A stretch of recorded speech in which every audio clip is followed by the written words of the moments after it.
Assalamualaikum warahmatullahi wabarakatuh. Saya bersyukur sekali, alhamdulillah boleh diundang ke sini. Perdana juga nih untuk sharing ini gitu ya, di hadapan media sih gitu. Nah, kalau latar belakang saya lahir 26 Juli 1984. Jadi mau 37 tahun ini.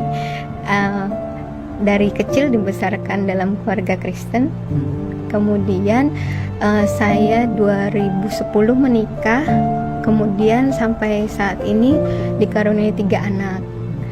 Nah, mantan suami saya hamba Tuhan dulu ya. Kemudian ya biasanya identitasnya apa lagi? Sekarang saya bertugas ya, sebagai PNS SD, SMP, SMA di Sekolah Katolik Mater Dei Strada Sanjaya ya dulu namanya. Di Pamulang. Tangerang Selatan. Kemudian SMA saya di Magelang, SMA Taruna Nusantara. Kemudian kuliah FKG-nya di Universitas Indonesia. Kemudian S2-nya di SA Unggul. Iya. Ya, Dok. Karena memang benar sih kalau itu ya, kalau apa yang terjadi dalam hidup kita tuh memang sudah tertulis dalam Lauhul Mahfuz ya. Itu saya baru tahu juga setelah kembali ke fitrah Islam ini gitu. Saya nggak pernah berpikir untuk suatu saat saya akan berubah jadi Islam. Dengan latar belakang keluarga saya seperti itu, kemudian suami juga dari kecil sekolah Katolik ya mayoritas gitu. Kemudian dari suku juga kan nggak mayoritas adalah non Muslim gitu kan. Jadi nggak pernah ada dalam pikiran saya akan sampai saat ini gitu ya. Jadi suatu hari di awal bulan Maret itu, awal pandemi. Iya tahun lalu. Iya, itu kan kita lagi mulai digalakkan untuk pakai masker, sering cuci tangan, terus nggak boleh jabat tangan gitu ya. Entah kenapa saya berpikirnya saat itu kayak melihat wanita muslimah yang jaga wudhu, yang nggak boleh salaman gitu kan. Dulu ada beberapa teman kantor saya juga yang nggak mau salaman gitu kan sama lawan jenis. Itu saya dulu juga kayak rasanya gitu banget gitu dulu mikirnya ya. Terus atau ngelihat wanita yang pakai cadar gitu kan kayaknya, terus kalaupun mereka foto atau apa itu emang kelihatan ya, atau suaminya emang nggak ketuker ya. Sampai sempat ya, mohon maaf, sempat bercandanya ya seperti itulah ya gitu. Tapi nggak tahu kenapa di awal pandemi itu saya malah kayak dilihatnya adalah kok kayak orang muslimah itu ya gitu ya. Kayak sekarang kita kayak dipaksa semua pakai niqab ya. Kayak seolah gitu ya, sampai berpikir bahwa ini ajaran agamanya kok baik sekali ya. Saya mikir, apalagi saya dengan latar belakang medis kan, saya mikirnya saya lihatnya bukan, saya jadi awalnya itu nggak belajar doktrin ajaran Islamnya gitu. Untuk belajar juga kan takut ya, jadi saya cuman iseng browsing manfaat wudhu gitu, saya manfaat gerakan sholat gitu, kenapa orang pakai niqab kayak gitu-gitu. Saya lihatnya yang sederhana gitu sih gitu. Saya lihat kok secara medis ilmiah bisa dibuktikan, tapi juga ajaran agamanya masuk gitu. Berawal dari situ sih, gerakan sholat kenapa gini, terus kenapa kakinya jarinya harus begitu ditekan, secara medis itu semua bisa dijelaskan gitu kan, secara ilmiah ya. Betul. Nah itu saya agak mulai kok gitu. Terus habis itu sempat ada lagi pertentangan di batin gitu. Tapi doanya diulang-ulang. Saya mikir gitu kan. Doanya kan diulang-ulang. Hafalan. Kalau soalnya saya taunya kayaknya ini doanya kan diulang-ulang itu bacaannya. Itu sepengetahuan saya aja gitu kan. Terus tapi kayak ada lagi di batin yang menjawab, atau mungkin itu Allah gimana ya. Saya itu kayak dialog gitu. Saya sampai kayak ngeliat ke langit gitu kadang. Tapi doanya kan diulang-ulang. Kadang saya gitu. Terus kayak Allah jawab, bukankah emang bumi ini berputar dengan memang semua ada hitung-hitungannya. Saya tuh pernah tahu ada zikir 100 kali, ada berapa waktu saat itu ya, waktu saya non muslim, kok doa aja dihitungin 100 kali atau berapa gitu kali. Emang saya apa bedanya dengan kalau cuma 3 kali atau apa gitu kan. Saya sempat gitu. Terus tapi kayak di hati tuh ada yang bilang bahwa di bumi ini juga geraknya itu juga ada hitungannya semua. Coba 1 detik aja atau 1 hitungan salah aja ya berantakan gitu kan. Kayak kejawab gitu. Setiap ada saya ragu apa, kejawab. Enggak lah, itu apa di lantai gitu kan.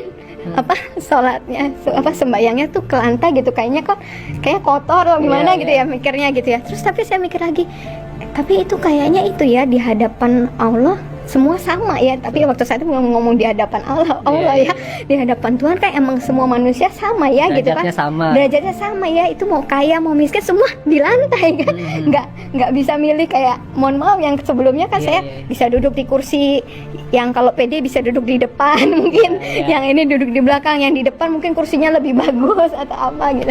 Ini nggak bisa, mau duduk di depan mau belakang ya tergantung kamu datang ya kan. Kita bisa saf paling depan yang laki-laki ya gitu kan. Gitu sih saya awalnya kayak gitu. Terus udah mulai tuh kegalauan muncul gitu. Saya kalau diibaratkan kayak ada di persimpangan jalan gitu Mas, antara saya masih lakukan yang lama tapi kok kosong, ragu-ragu, ada keraguan gitu. Iya betul, saya nganterin anak ke sekolah minggu ya, terus habis itu saya ibadah sendirian gitu kan, di ibadah yang dewasa, tapi pulang tuh kayak ada yang apa gitu, kayak nggak seperti biasanya gitu. Tapi untuk melakukan yang cara Islam juga belum bisa, belum belajar gitu kan. Udah sampai akhirnya beberapa saat itu malah nggak ibadah sama sekali. Iya, terus abis itu akhirnya saya... Itu berapa lama nggak ibadah sama? Enggak sih, dalam hitungan mungkin 2 mingguan itu ya. Karena kan awal Maret, saya akhirnya 2 mingguan kemudian tuh saya nggak pede ya rasanya. Kalau orang biasa beribadah terus nggak ibadah, kan rasanya kayak nggak yakin, nggak pede, takut gitu ya, kayak cemas gitu. Akhirnya nggak bisa nih, saya harus ngalah nih, harus salah satu nih gitu kan, saya pikir gitu. Udah, terus saya cerita sama salah seorang teman gitu ya, karena saya nggak tahu harus gimana gitu. Nah, apa namanya, tapi temannya satu agama juga ya? Islam. Justru Islam. Karena sahabat saya langsung ke yang Islam, tapi memang laki-laki. Saya bilang, karena saya pikir kalau perempuan, saya kan perempuan ya. Kalau perempuan kayak agak bocor halus kan. Saya takut kalau sampai bocor ya Pak. Ini salah saya perempuan juga. Mohon maaf. Nah, terus akhirnya saya cerita gitu, terus tapi menurut beliau senang ya, maksudnya ada ketertarikan terhadap Islam. Saya tadi cuma cerita sebatas yang tadi saya cerita juga. Terus tapi beliau bilang kalau kan nggak boleh ya, bukan muhrimnya, diarahkan untuk saya datang ke Mualaf Center. Mualaf Center Umiren ya?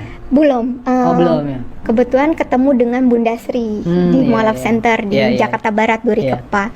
Nah itu memang teman saya itu pesan gitu kan, cari yang ahwat, terus cari kalau dia menjelekkan agama kamu sebelumnya nggak usah diteruskan. Kalau misalnya dia nggak ngajarin tauhid juga nggak usah diteruskan gitu. Pesannya gitu. Oh ya udah, terus saya ke sana. Itu sudah kadarullah juga ya. Jadi waktu saya janjian jam 9 hari Minggu, saya ingat 15 Maret itu 9 kurang 10 saya udah sampai di sana. Terus kaget bundanya, aduh saya lupa nggak cancel, soalnya itu hari pertama lockdown. Dia udah nggak mau buka harusnya, tapi saya yang lupa ngabarin, kata dia itu nggak apa-apa masuk gitu. Setelah saya duduk sebentar gini, terus ada juga yang datang lagi, yang lain datang, ditolak semuanya, di reschedule sampai hari ini. Karena belum lockdown itu. Betul, sampai hari ini katanya. Saya tanya, soalnya saya sampai saat ini masih ngaji sama Bunda Sri kan, itu belum buka Bunda, belum katanya gitu. Itu udah kader dulu ya, maksudnya kalau enggak ya udah saya sampai hari ini mungkin belum syahadat juga. Mungkin ragu lagi. Bisa betul. Udah di sana udah dimulailah.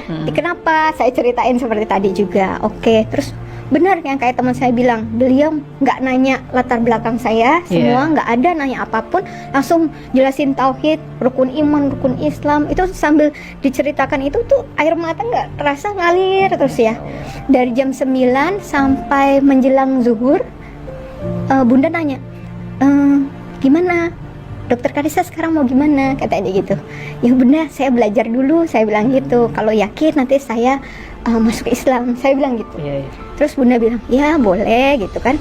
Tapi nggak dihitung pahala ya, katanya gitu. Karena kan belum, katanya gitu. Mau Dokter Karissa baca Quran, mau Dokter Karissa sholat, itu belum dihitung pahala. Oh gitu, saya gitu. Emang kalau syahadat isinya apa Bunda? Percaya bahwa Allah itu Esa? Percaya? Saya bilang. Percaya Muhammad utusan Allah? Percaya? Saya bilang. Ya udah, itu isinya syahadat. Ya udah, saya syahadat, saya bilang gitu. nggak ada mikir gimana tuh, nggak ada saat itu. Dan memang Bunda juga kan nggak jelasin Iya. apapun di luar tauhid itu kan. Iya. Udah itu apa namanya, Bunda ngambilkan gamis, kerudung, saya azan zuhur saya dibimbing ucap syahadat. Bunda bilang sih pas terakhir itu, ini informal ya, kalau misalnya Dokter Karissa nanti lebih yakin mau diulang di masjid dengan saksi lebih banyak, silakan, katanya gitu. Tapi nggak tahu kenapa di hati saya ngerasanya ini nggak informal, karena Udah, sudah ya. di hadapan Allah gitu kan. Saya nggak ada mundur lagi karena ini udah di hadapan Allah kan, nggak mungkin main-main gitu kan gitu. Jadi dengan bekal itu aja Setelah saya masuk itu, Islam. setelah syahadat ada perubahan Sah syahadat dalam diri nggak gitu? Maksudnya Iya. ngerasa lebih gimana gitu atau belum sih, belum. Belum ya? Jadi itu kan masih biasa bener-bener aja gitu ya? saya cuma bekal tauhid doang itu berarti Iya, kan, iya. Mas. Nah terus habis itu saya itu zuhur, saya itu nyari mukena karena saya pikir asar saya udah harus sholat.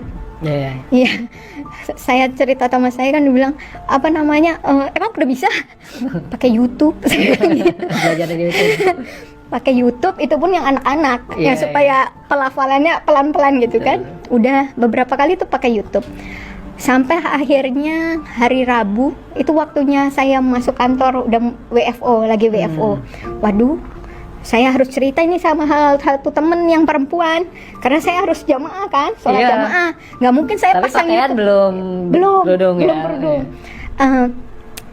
Apa namanya, belum kerudung. Terus saya bilang apa namanya, harus bilang yang perempuan nih, nggak mungkin saya nyalain YouTube di masjid kan, nggak mungkin kan. Ya udah, akhirnya saya cerita sama salah satu teman di kantor yang kerudungnya panjang. Iya, iya, iya. Saya nggak tahu harus pilih yang mana kan. Terus habis itu saya bilang, Bu, aku hari Minggu kemarin syahadat. Allahu Akbar, Masya Allah, bener-bener. Kaget ya. Kak nangis, dia langsung nangis kan. Kenapa Dokter Ica kan tahu saya gimana, tahu mantan suami Iya. saya bagaimana gitu. Kenapa Dokter Ica? Saya ceritain lah seperti Iya, itu. Masya Allah. Terus, duh aku ikut senang ya. Tapi Dokter Ica mikir nggak sih? Katanya gitu kan, orang dapat hidayah kan sebelum nikah. Ini kan kamu udah menikah, udah punya 3 anak. Berat lah kalau di Berantakan, udah pasti gitu. berantakan gitu. Masya Allah. Udah tahu rencananya mau gimana? Enggak Bu, enggak tahu. Aku bilang gitu. Dokter Ica tahu kalau setelah kemarin hari Minggu syahadat, Dokter Ica haram sama suami. Dia bilang gitu. Lebih kaget lagi saya, nggak dibilangin. Oh gitu Bu, saya gitu. Saya di dalam hati kaget, tapi keluarnya tuh, oh gitu Bu, kayak ya udah gitu. Iya, iya, iya. Mungkin itu sudah jalan Allah. Kalau tadinya Bunda mungkin nanya-nanya suami gimana gini-gini, terus akhirnya nih kamu kalau nanti syahadat jadi haram gini-gini, mungkin saya berpikir lagi Iya, iya. untuk enggak ini gitu. Iya, Ya iya. namanya rumah tangga pasti ada Iya. masalah kan, ada masalah gitu. Cuman selama ini kita bertahan gitu kan, karena ya kita taunya Tuhan benci perceraian di agama apapun ya, Sama itu ya, kan. ajaran. Cuman ketika udah seperti ini dan ini harga yang harus saya bayar istilahnya ya, saya udah mikirnya saat itu udah yang terburuk ya. Saya cuma mau taat aja kan saat itu ya. Oh gitu Bu, jadi nanti saya udah pisah ya Bu, tidurnya udah, saya mikir gitu, udah pisah. Sejak saat itu saya udah ke kamar anak gitu. Terus habis itu Menghindar lah gitu. iya, menghindar, saya menghindar, belum cerita sama Belum cerita, suami ya? iya, sama keluarga belum cerita. Udah saya cerita itu ya udah. Akhirnya saya sholat sama ibu ini beberapa kali, terus sampai akhirnya pas jadwal WFO, ibu itu telepon lagi, Dok Ica gimana sholatnya, kan nggak ada dia. Senang Bu, aku ke masjid, aku bilang gitu. Nggak lama masjid juga lockdown. Iya, iya, kemarin pokoknya awal-awal Maret itu Iya. hampir semua tempat Iya. umum itu termasuk masjid. Betul, Iya. tapi itu Allah baik juga. Jadi kalau saya lihat itu memang seolah-olah ya kayak pandemi kan buruk gitu ya. Iya. Tapi bagi saya pribadi itu berkahnya banyak banget. Jadi waktu masjid itu lockdown, mau nggak mau saya kan harus tetap sholat. Iya. Mau nggak mau saya harus hafalin bacaan sholat. Mungkin kalau nggak masjidnya lockdown, saya hari ini masih selalu jamaah kali ya sholatnya gitu ya. Iya. Karena nggak ngafalin bacaan. Iya, iya. Gitu. Terus ya udah, jadinya mau nggak mau isya terakhir saya sholat jamaah, saya ngafalin sampai supaya subuh saya udah bisa sholat sendiri tanpa YouTube, tanpa jamaah gitu kan. Itu hafal gitu. Iya, Malam ada. ngafalin dalam semalaman. Karena kan mau nggak mau harus. Iya. Kalau enggak saya nggak sholat. Itu kan bacaannya banyak. Banyak. Banyak. Itu diulang berkali-kali, Iya, iya. ditulis lah Masya segala Allah, macam iya. cara untuk supaya subuh saya udah bisa sholat gitu kan. Dimudahkan sama Allah lah. Ya, itu terasa banget Masya sih Allah. Mas. Udah kayak gitu. Terus udah, nah nggak ada yang tahu di kantor selain ibu ini. Baru sekitar sebulan kemudian itu mulai ke gap tuh. Saya tiap azan kok hilang di kantor kan. Setiap azan sama ibu itu berdua hilang gitu kan. Iya. Kan biasanya kalau ibu-ibu sholatnya di musola kantor aja, nggak ke masjid. Ini kan kami ke masjid gitu kan. Gitu. Terus udah mulai sebulan ketahuan sama bapak-bapak teman kantor yang laki-laki kan, karena yang ke masjid laki-laki. Iya. Terus cerita dia ke teman saya yang lain, gua ngelihat dokter Karissa ke masjid, yang bener nggak mungkin gini gitu. Terus abis itu coba kapan-kapan foto katanya gitu. Bener Pokoknya lah, rame lah ya di kantor, heboh dibahas, di foto. Iya, sampai akhirnya teman saya tiba-tiba sore-sore mau pulang kantor, pada datang nyelamatin saya. Selamat ya. Selamat apa? Saya mikir kayak ulang tahun enggak apa Iya, enggak. iya. Selamat ya gitu. Kita udah sore gini gitu, Pak. Bayangan saya itu bukan apa-apa ya. Saya bukannya nggak mau cerita sama teman kantor, nggak mau cerita sama keluarga. Cuma saat itu kan saya pengetahuannya minim banget. Kalau saya langsung ngomong gimana-gimana, terus ditanya-tanya, terus saya malah jadinya jatuhnya jelekin Islam nanti kalau saya salah jelasin atau apa gitu. Saya takutnya salah itu aja. Pokoknya belajar aja dulu. Saya gitu pikirnya ya. mau belajar lagi gitu, lebih lagi belajar lagi baru mungkin pada tahu. Tapi itu udah Allah yang rancangkan semuanya dengan sempurna, dengan rapi banget. Jadi teman saya tahu dulu, Pak. Nah, terus mulai mereka, jadi bukan kan saya di keluarga anggapnya dikirain karena saya lingkungan PNS mayoritas muslim itu yang mempengaruhi saya jadi Iya, muslim. iya, dikirain Padahal itu. dalam pergaulan kami kan nggak ada bahas agama sama Betul. sekali. Profesional Nggak aja, ada, pekerjaan iya gitu ya. betul. Nah kemudian saya suka lari, komunitas lari juga kan, ya udah selesai lari udah nggak ada Iya. bahas tentang agama juga gitu. Nah jadi